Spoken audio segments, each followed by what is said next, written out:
I'm Curt Dupriez, this is Chasing Cars, and like many of you, I do like a motoring bargain. And for my money, there's not much kicking around Aussie showrooms that can beat the Skoda Octavia Sportline for outstanding value. At $42,490 as a clean skin for this liftback version, it's certainly not the cheapest car out there at the moment. But with alternatives, as is so often the case right now, cheap motoring actually means a cheap motoring experience. And as we're about to discover, there's nothing cheap about this Octavia experience. It has a depth and quality that punches well above its price point. So what's the catch? And why should you consider the Octavia liftback, let alone the wagon, if you're actually shopping around for a midsize SUV? Well, let's find out. Chasing Cars, honest reviews of your next car. Brought to you by Skoda has now worked long and hard for a couple of decades to try and get mainstream acceptance in Australia. Like all nameplates, prices increase over time, but it's only really been recently that Skoda's push-up market has made their cars fairly pricey and bourgeois. And at times, Skoda's offerings have nudged closer in market positioning to its corporate cousins at Volkswagen and Cupra, and that can muddy the waters of perception. In many ways, handsome pricing and opulent equipment really goes against Skoda's traditional ethos, an ethos that really created a cult following amongst early adopters. That ethos is to have a well-made, great-to-drive European car that favours smarts over frills, and at a price that would undercut any other alternative quite like it in the market. And that includes Volkswagen, with which Skoda shares so much of its DNA. Which brings us neatly to the Octavia Sportline, which is a fairly recent addition to the lineup, but one that really is a traditional Skoda in so many ways. So what is Sportline? Well, when it comes to changes, there are actually very few heroic specs to rave about, but it is built off the 4th generation Octavia, which did win the Chasing Cars 2022 Car of the Year, so the fundamentals are excellent. And it's based off the 110 TSI style, which is a nice but fairly bland offering that clocks in at $42,490, exactly the same price as this new Sportline. So Sportline upgrades are essentially free, and if you want the wagon version, it's going to be another $1,500 whichever way you go. So the Sportline takes the style and makes it a little bit sexier and a bit more fun to drive. How? Well, it takes the style's chrome fetish and replaces it with a pretty appealing black pack. It also features subtly sportier front and rear fascia treatments, including a rear diffuser and dual exhaust outlets. Nice. And while it does fit the same 18-inch wheels as the style, it does sport a firmer and lower suspension system. This combination really does give the Sportline a nice sport luxury vibe, one that looks $1 million, or at least one that's more valuable than its 42.5 grand drive-away ask. However, this car does get brilliant silver paintwork, which does add $770 to the bottom line. Call it $43,260 parked up in your driveway. This new 4th generation does look a lot nicer than some of its predecessors, which tended to kind of look like Volkswagen Golfs with larger derrieres. And given that they were essentially a rebodied Golf with the same wheelbase, that pretty much is exactly what they were. But today's Octavia has the same wheelbase as the stretched Golf wagon, and in fact it's almost half a metre longer than a Golf hatchback. So these days it's more of a logical cross-shop against the likes of Toyota Camry and Mazda 6, which are both decent quality offerings. But after spending a week in this particular car, I'm convinced the Octavia smokes the Japanese opposition on looks, on vibe, and with on-road engagement. But more on that later after we check out the interior. The first thing you notice with the interior of the Sportline is just how black it is in here. Now that's not much good for a sense of airiness and lightness, but it is much more preferable than some of the mid-grey stuff in some of its competitors, and it does give it quite a sporty vibe. And so much of the execution of this cabin is indicative to the mantra that makes Skodas such a win. And that mantra is, it's not necessarily what you got, it's what you do with it. Take general design. Now, there's nothing that's terribly extraordinary in here, right down to the material choice.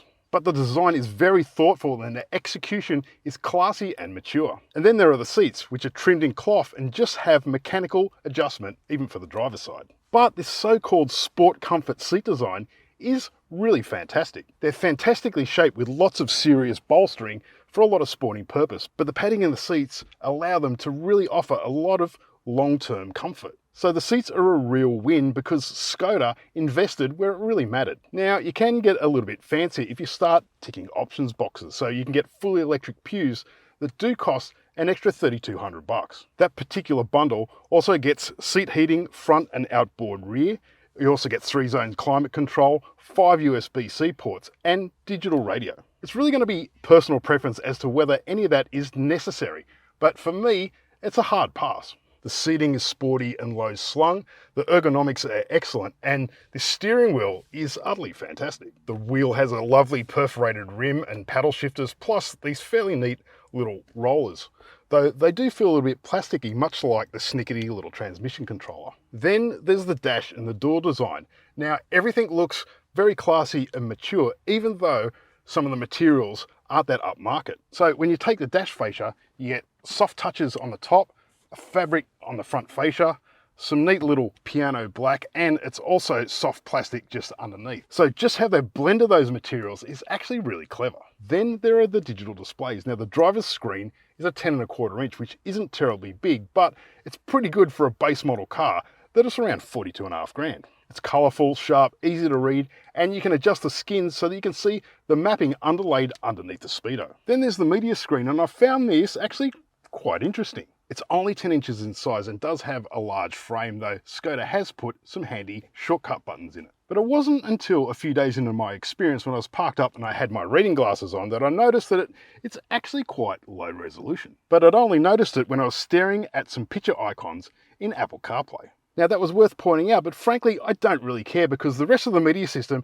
is actually really good where it matters. It's fast, it's easy to use, it pairs up with your phone quickly, and it reboots Apple CarPlay really quickly after restart. Once again, Skoda has really invested where it matters, but that's not to say there aren't some downsides. The sound system's audio quality is good, but not outstanding, but it's pretty acceptable for a base level car. And the reversing camera is very fish-eyed and frankly pretty terrible. It's one of the few areas where Skoda has consciously and conspicuously cut costs. Another thing that's subpar is the calibration of the reversing AEB. I didn't even realise this Octavia had that feature until it pulled a false positive and slammed on the brakes on me the other night. The full HVAC system is also buried in submenus on the touchscreen. However, Skoda has wisely put shortcut adjustment on the screen so you can adjust it easily on the fly. So it's done away with some of those hidden slider controls that we so often whinge about with Volkswagens and with Cupras. Though it does have a sliding volume that's actually easy to use when you don't have to look at it. Elsewhere you get an inductive charge pad with 2 USB-C ports up front and this nifty little removable phone cradle that sits in the cup holder. Of course, you also get some of those simply clever Skoda touches like the removable garbage bag that sits in the nice flock door bins, another removable device cradle for the second row, and of course, Skoda's signature umbrella that's hidden in the door. Right, let's check out row 2. Row 2 is pretty basic, but it's really good on room, and a lot of that is that stretched wheelbase. So knee room is fantastic, headroom is utterly generous, plenty of elbow room, and this rear bench really has a sort of bucket seat effect on the outboard seating, and it's very comfortable. The basic amendments mean that you don't get a third zone climate control or really any device power at the back, but curiously, you do get mechanical window blinds.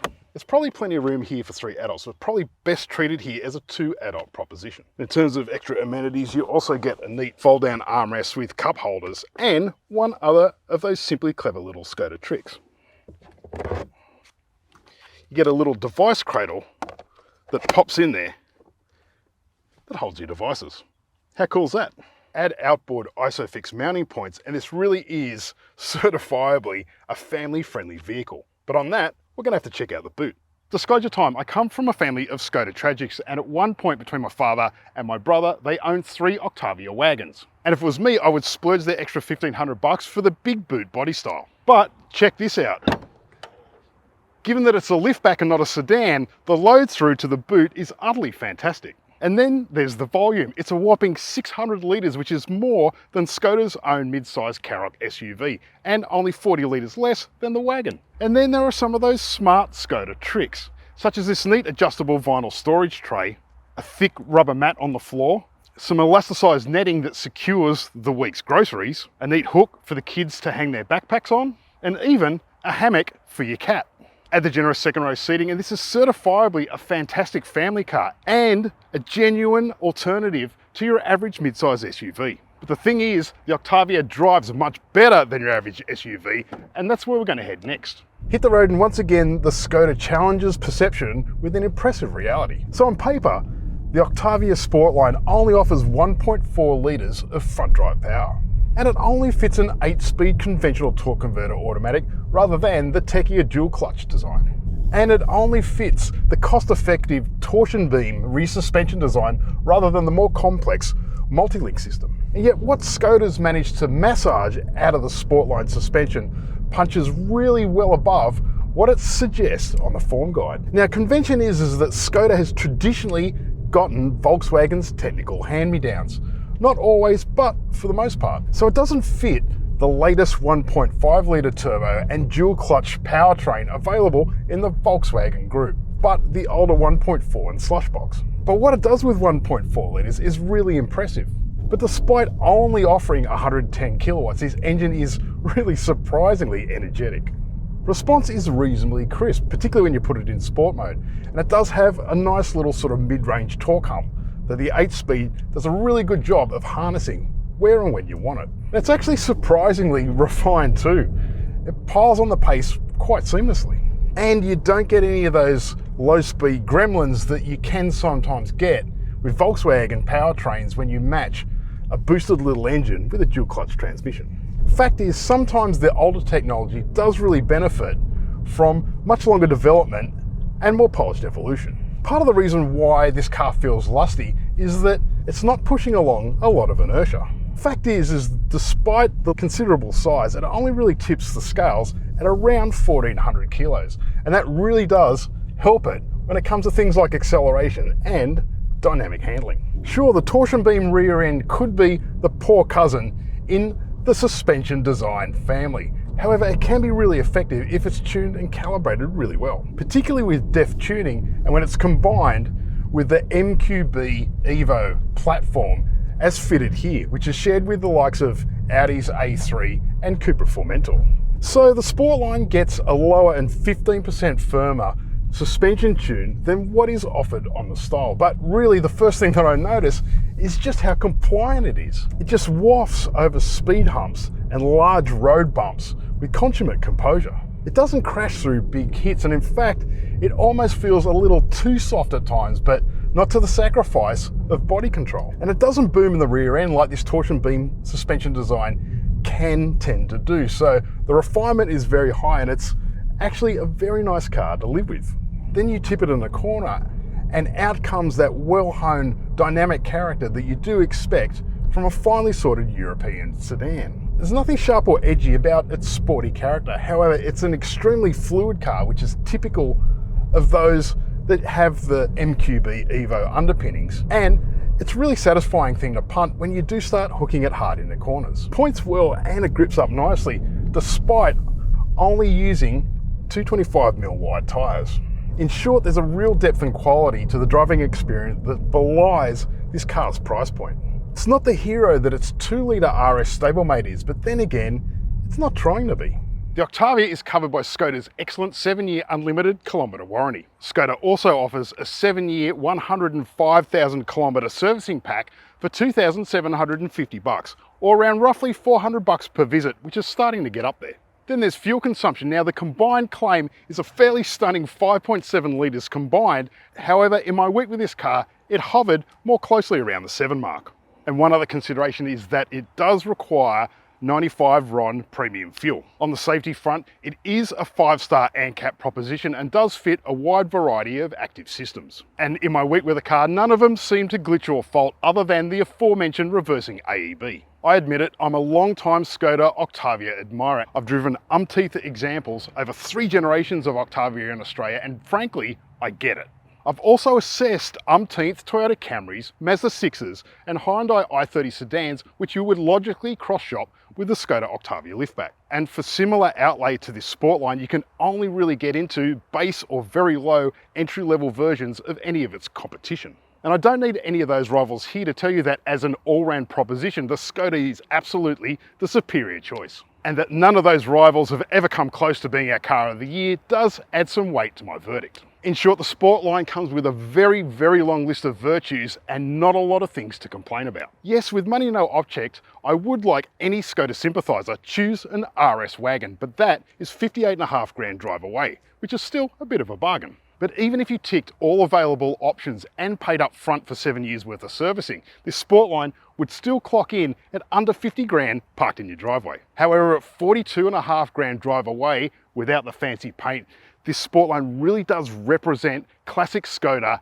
at its best. Of course, there is an updated facelift for the Octavia that's due to arrive at the beginning of next year, but don't bank on the prices remaining this sharp. Our advice is don't overlook this gem if you're looking for a fine European driver or an extremely generous family car, and that includes if you're shopping for mid-size SUVs. So that's what I think, but how about you? Put your thoughts in the comments below. Don't forget to subscribe while you're at it, and as always, thanks for watching Chasing Cars.